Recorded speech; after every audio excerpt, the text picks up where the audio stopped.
Señores, otra vez Elizabeth Silverio. ¿Cuánta agua de beber?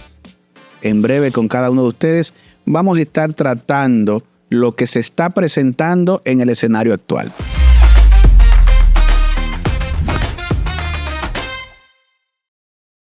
Elizabeth Silverio.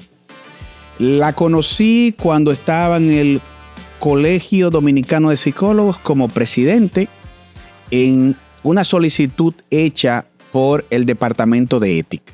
De eso nosotros vamos a hablar cuando ya estemos más avanzados y podamos dilucidar algunos puntos importantes. Lo recuerdo perfectamente. Que son necesarios de este tema porque tenemos un juicio pendiente, un veredicto pendiente, un proceso legal pendiente y quisiéramos hablar sobre todo de su nueva comparecencia en las plataformas que le han dado el espacio para ir a explicar y nosotros comenzar a cuestionar de esas cosas que han sido dichas. Por ejemplo, su patología. Un poquito de historia con esa patología que tú mencionas, Hanoi, dentro de todo el marco de este circo, de un personaje que ha creado grande fama a nivel de lo que ningún profesional de la talla de nosotros o de otros que nos siguen quisieran estar en ese pellejo, donde se ha autodenominado Asperger, el síndrome del Savant, donde no evidencia ningún tipo de característica de ninguno de estos trastornos y del síndrome, porque el Asperger hoy en el DSM-5 está dentro del espectro del neurodesarrollo y el espectro autista. Y las características para tener el aval de decirse o diagnosticarse, tiene que estar fundamentado en tres grandes áreas importantes. La primera es que no hay un proceso difuso a nivel social. No hay una interacción social normativa como la señora Silverio pues nos deja ver en cada una de sus apariciones en las redes. No tiene tampoco problema de que no solo la interacción social, sino también esa afectividad. Ella se muestra muy, cuando habla de que es pastora y eso, está muy socializando y muy fresca y muy dada a hacer un papel muy histriónico. Tampoco en cuanto al síndrome del Savant, que es el síndrome del sabio, ninguna de las cuatro particularidades que caracterizan este síndrome, ¿verdad?, la tiene, como por ejemplo una gran expertise en materia de por ejemplo, artístico, pero artístico donde una persona con este síndrome es una genialidad haciendo unos trabajos, inmediatamente se pueden distinguir de un artista que va a una escuela, por ejemplo, y dura años estudiando arte. Esta persona que presenta el síndrome tiene una característica innata donde te puede hacer cuadros y exposiciones maravillosas a nivel de lo que es el arte. Otra característica tiene que ver con el aspecto de las matemáticas, cantidades indescifrables de números que te puedes sumar, restar, multiplicar indistintamente en un momento determinado. Tampoco tiene la característica de este síndrome que tiene que ver con saber, por ejemplo, como algunos niños autistas que son expertos, por ejemplo, en historia y fecha y acontecimiento y tema de político, de geografía, es decir, no tiene tampoco esta particularidad. Así es que lamentablemente es un circo, lo que yo veo aquí, que nosotros ahora estamos también enalteciendo esta parte, pero que quisiéramos que sea para llamar la atención a todo lo que tiene que ver con el desarrollo de este proceso. Antes de otra nueva participación, a mí me gustaría decir que quien ha emitido su opinión en estos momentos es la doctora en neuropsicología, ¿verdad?, Norma Duarte.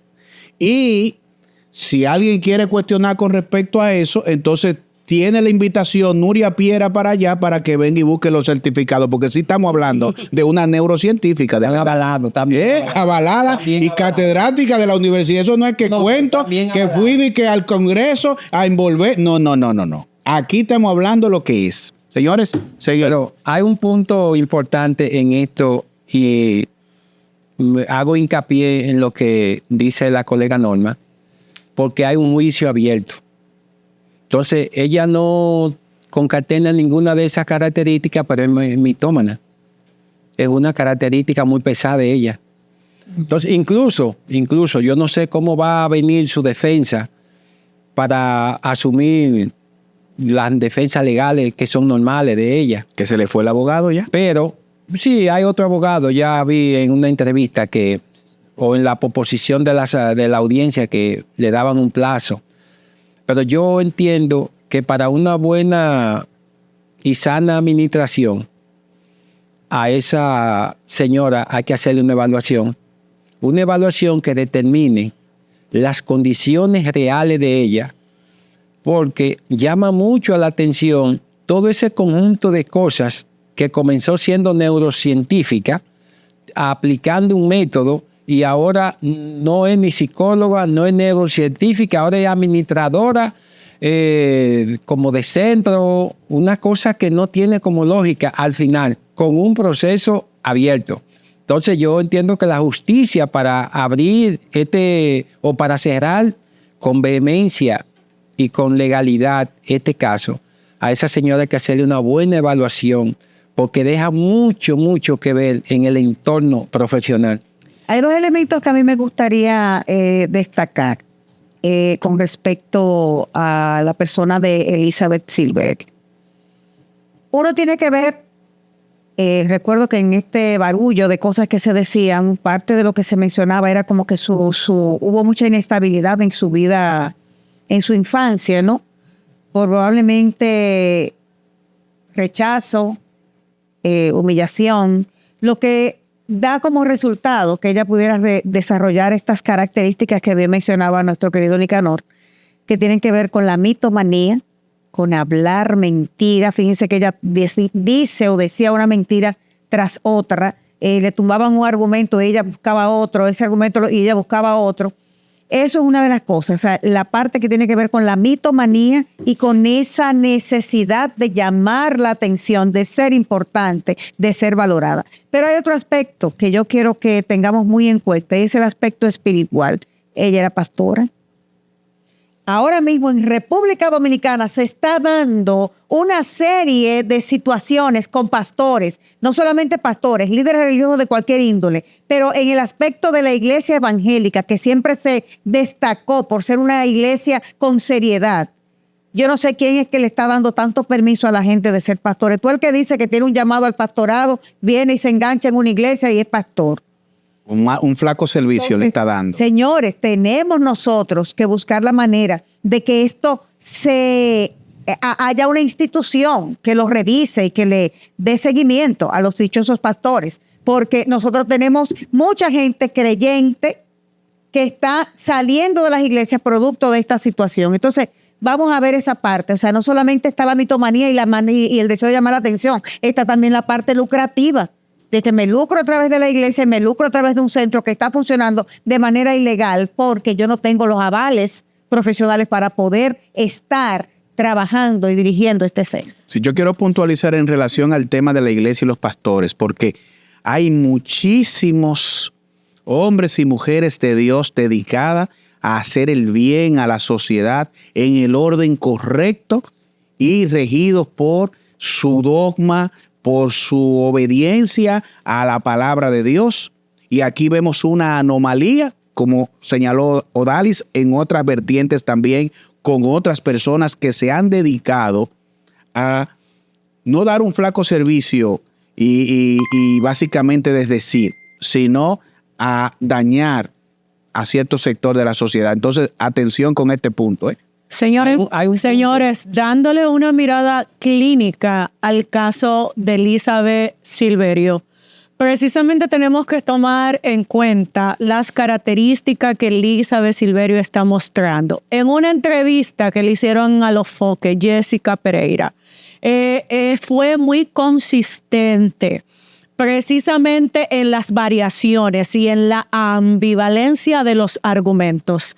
Odalis citaba algunos elementos interesantes que tienen que ver muy claro con la característica de la personalidad narcisista, que es un deseo exagerado de generar importancia y un deseo exagerado de validación y de crear control y manipulación, no solamente con lo que está haciendo, sino a través de lo que es lo público. Entonces, creando una imagen falsa.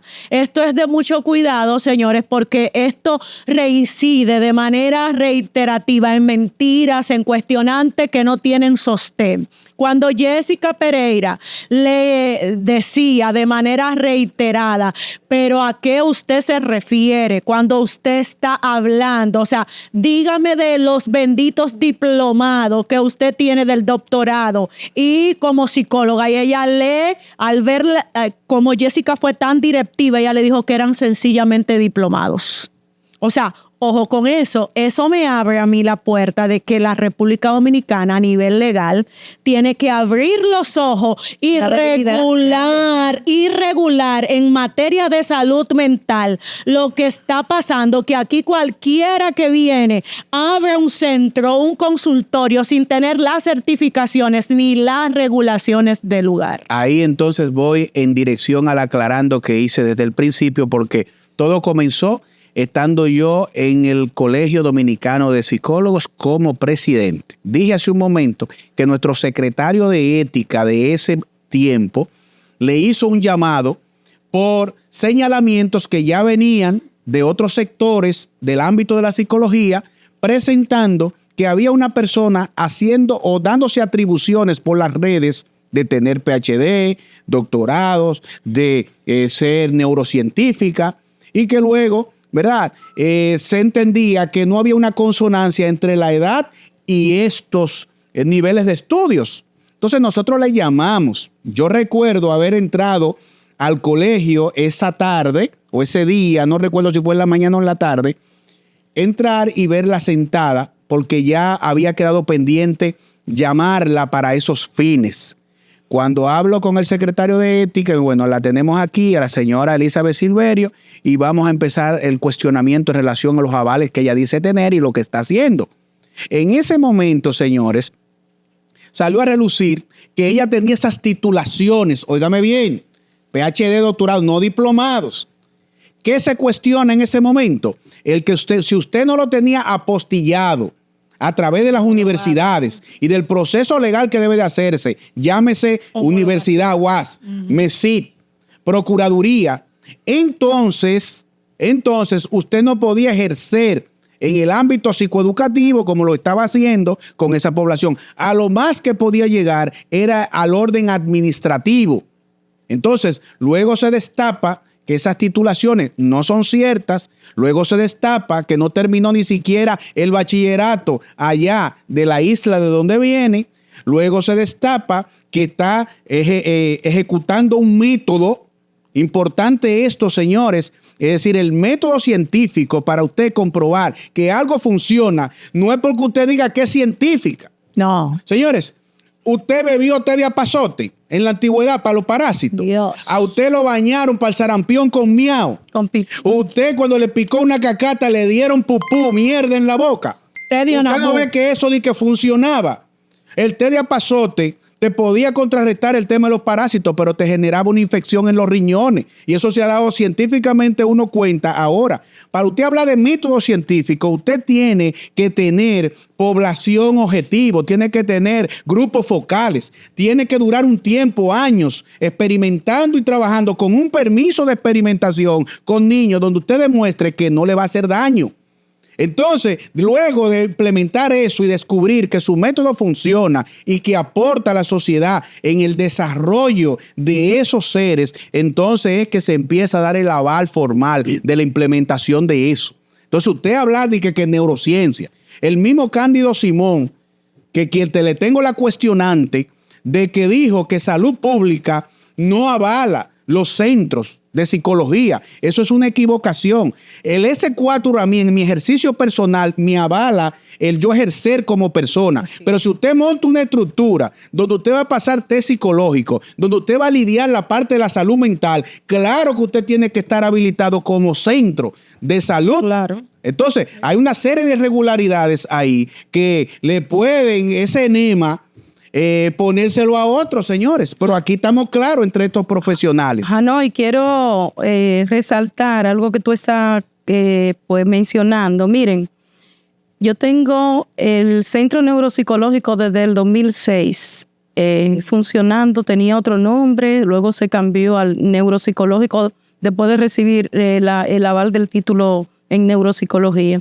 Yo duré 2 años yendo a Salud Pública para validar el centro, con todos los requisitos de plano y todas las cosas evidenciadas y todos los profesionales que iban a estar allí. Y eso duró 2 años. Y el primer aval me lo dieron por 2 años y el segundo aval por 6 años. Es decir, es una serie de requisitos que hay que tener para uno cumplir mínimo con lo que se establece. Y entonces eso deja en evidencia también, Hanoi, el sistema de vigilancia. Y que cuando uno como profesional que está avalado se la ponen en China, señores, porque eso hay que decirlo aquí, se la ponen en China con todo el aval posible y con todos los años que tiene que estudiar un profesional para llegar a un nivel doctoral y para presentar un aval de que está trabajando un método. Yo tengo 4 años trabajando un método, avalando el método, pero todavía el método va por su fase casi primitiva y ya ha conseguido grandes, es decir, discusiones en comunidades científicas, no del país, porque se está patentizando fuera. Sin embargo, ¿qué sucede? Que esto es una cosa agotadora. Esto es agotador, avalar un método de una técnica que tú tengas para aplicársela a un niño o a una persona adulta. Esto no es fácil. Por eso cuando yo oigo a un abogado que, óigame, se le respeta su ejercicio porque usted, es una encomienda defender al acusado, básicamente, y buscar la manera de ayudarle dentro de su proceso. Pero cuando usted hace una comparación y me pone a Juan Bosch como literato, que fue considerado, ¿verdad?, un individuo con méritos y criterios, aún no habiendo concluido a nivel académico una serie de cosas, eso es letra. Oiga, eso es letra, eso no es salud. No nos confundamos, la psicología tiene vertientes a nivel organizacional, a nivel, por ejemplo, educativo, pero cuando usted se mete en la parte clínica, cuando usted se mete a bregar con personas ya en los elementos psicológicos, usted está más dirigido en relación a la salud y a la medicina que al ámbito simple y llanamente social, de humanidades. Entonces, no compare a Juan Bosch con el tema de bregar con niños y ganarse un aval experimentando con niños, porque eso es una irresponsabilidad de parte suya. Hay un elemento que quiero reforzarlo. Justamente en la entrevista se dio ese caso de que se dijo de que los psicólogos tenían que tener especialidad. Eso no es real. Ahora, la ley 2201, que es la que nos dirige, es la que nos guía, es bueno que se estructure y que se conozca.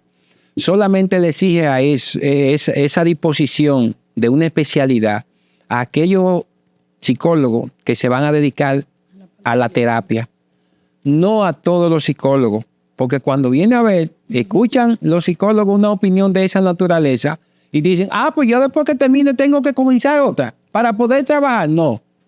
Solamente si usted se va a dedicar a la terapia, entendiendo que es la psicología clínica. Después usted trabaja la psicología en cualquier ámbito. Esa aclaración quería acotarla ahí. Señores, es importante en el tenor de Hanoi y hilando en lo que decía Nicanor. Aquí hay un régimen, señores, de consecuencias.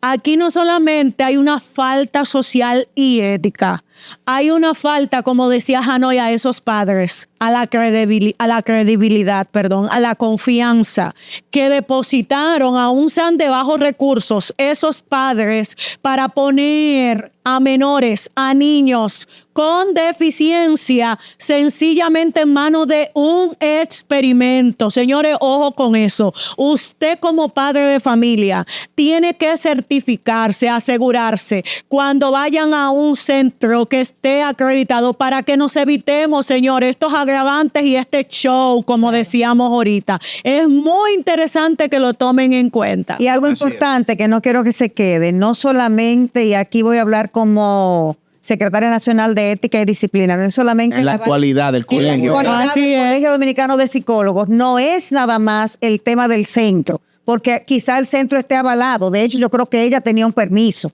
para poder funcionar el centro y tenía personas con capacidad ahí dentro y con su aval. Sin embargo, ella estaba ejerciendo y no lo tenía. Pídale, cuando usted vaya a una consulta, pídale su exequatur al psicólogo, claro. Pídale su numeración del CODOPSI. Pida la habilitación de salud pública de la operatividad de ese centro. Claro. Aunque sea como consultorio, porque se habilita como consultorio de primer nivel, porque hay primer nivel, segundo nivel y tercer nivel. Tenemos una persona que desarrolló su personalidad posiblemente sujeta a temas que le disminuyeron su estima. Su mismo abogado, cuando habla de ella en el pasado, que tuvo las primeras participación en los medios de comunicación, decía que a ella se le había condenado porque era una persona prieta, fea y de cabello malo.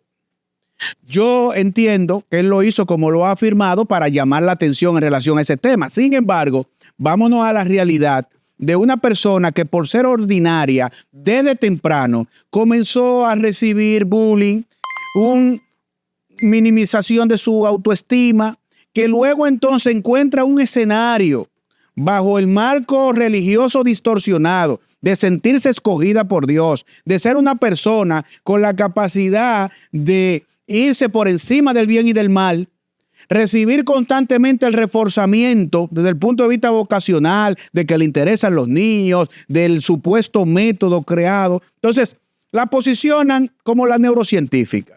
La posicionan como una persona encumbrada en el orden intelectual y profesional. Eso les refuerza, les reanima a seguir con ese personaje, la mantiene ahí y luego entonces, señores, algo de esa naturaleza, todo ese andamiaje profesional que no se sostiene cronológicamente con los años, era de lugar que llamara la atención y generara posteriormente un escándalo. Ahora, ¿dónde que estamos con el problema de Elizabeth Silverio?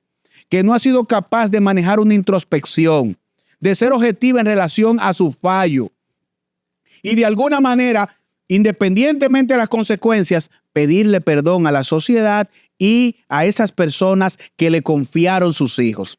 Razón por la cual la justicia se debe de ver en la necesidad de ver la falta, no solamente en esas cosas que pasaron, sino en la reiteración en cuanto a mantener una posición, señores, que no es de una persona reflexiva con respecto al tema, sino reincidente. Entonces, esto traerá sus consecuencias, debe de hacerlo, porque no es posible que socialmente hablando se aparezca cualquiera, arme un muñeco de esa naturaleza, experimente con niños, genere un caos en el orden ético profesional y luego, siendo reiterativa, defendiéndose para justificar lo injustificable, entonces se salga sin margen de consecuencia o sin un atenuante, una consecuencia relacionada con eso. Porque entonces estaríamos hablando que el sistema adámico la gobierna.